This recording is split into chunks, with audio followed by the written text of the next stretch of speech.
পিলখানা হত্যাকাণ্ড নিয়ে এখনও রহস্য কাটেনি। এই হত্যাকাণ্ডের পেছনে শেখ হাসিনার স্পষ্ট ইন্ধনের কথা শোনা যায়। এর সঙ্গে ভারতে জড়িত থাকার প্রমাণও রয়েছে বলে জানা যায়। এবার সেনাপ্রধান ওয়াকারুজ্জামান বললেন ভিন্ন কথা। এই ব্যাপারে নতুন তথ্য দিলেন তিনি। তবে তার মন্তব্য ভালোভাবে নেয়নি অ্যাক্টিভিস্ট পিনাকি ভট্টাচার্য।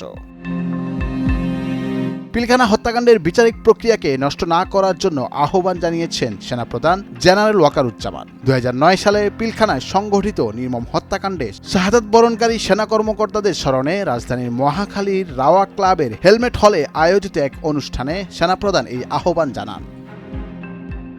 সেনাপ্রধান বলেন, একটা জিনিস আমাদের সবসময় মনে রাখতে হবে, এই বর্বরতা কোনো সেনা সদস্য করেনি, সম্পূর্ণটাই তদানীন্তন বিডিআর সদস্য দ্বারা সংগঠিত। এখানেই ফুল স্টপ, এখানে কোনো ইফ এবং বাট নাই।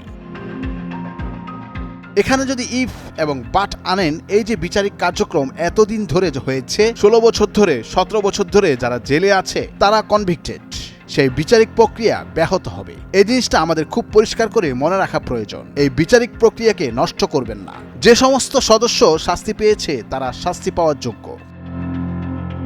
সেনাপ্রধান আরো বলেন, এখানে কোনো রাজনৈতিক নেতৃবৃন্দ এর মধ্যে উপস্থিত ছিল কিনা, বাইরের কোনো শক্তি এর মধ্যে ইনভলভ ছিল কিনা, সেটার জন্য কমিশন করা হয়েছে। কমিশনের চেয়ারম্যান এখানে আছেন, উনি এটা বের করবেন এবং আপনাদের জানাবেন। সেনাপ্রধান আরও বলেন, বটম লাইন হচ্ছে যে এই সমস্ত আমাদের এই চৌকস সেনা সদস্য যারা প্রাণ হারিয়েছেন, তারা প্রাণ হারিয়েছেন তদানীন্তন বিডিআর সদস্যদের গুলিতে। আমরা নিজেরা এসব জিনিস নিয়ে অনেক ভিন্নমত পোষণ করছি, কেউ কেউ এই জিনিসটাকে ভিন্ন খাতে প্রবাহিত করার চেষ্টা করছি, সেটা আমাদের জন্য মঙ্গল হবে না। এদিকে তার কথার প্রতি উত্তরে পিনাকি ভট্টাচার্য একটি পোস্ট দেন সামাজিক যোগাযোগ মাধ্যমে। তিনি বলেন, ওয়াকার জেনারেল সিসি হইতে চাইতেছে, সে ইন্ডিয়ান প্ল্যানিং এ ক্ষমতা টেক ওভার উদ্যোগ নিয়েছে। ওয়াকার সাহেব নাকি জানে না কেন পাবলিক তার উপর রাগান্বিত। পয়েন্ট ধরে ধরে বলে দেওয়া হয়েছে, তবু উনি বুঝেন না কেন পাবলিক তার উপর কেন রাগান্বিত। আবার সে হুমকি দেয়, সতর্ক করে। কারে হুমকি দেয়, কারে সতর্ক করে? সেনাপ্রধান সিসি হইতে পারবে কিনা জানি না, তবে খালেদ মোশাররফ হওয়ার চান্স আছে, সম্ভাবনা কম না।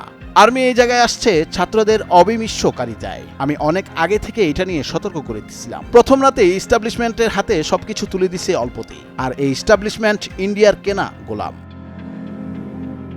নুরুল আফসার, নয়া দিগন্ত।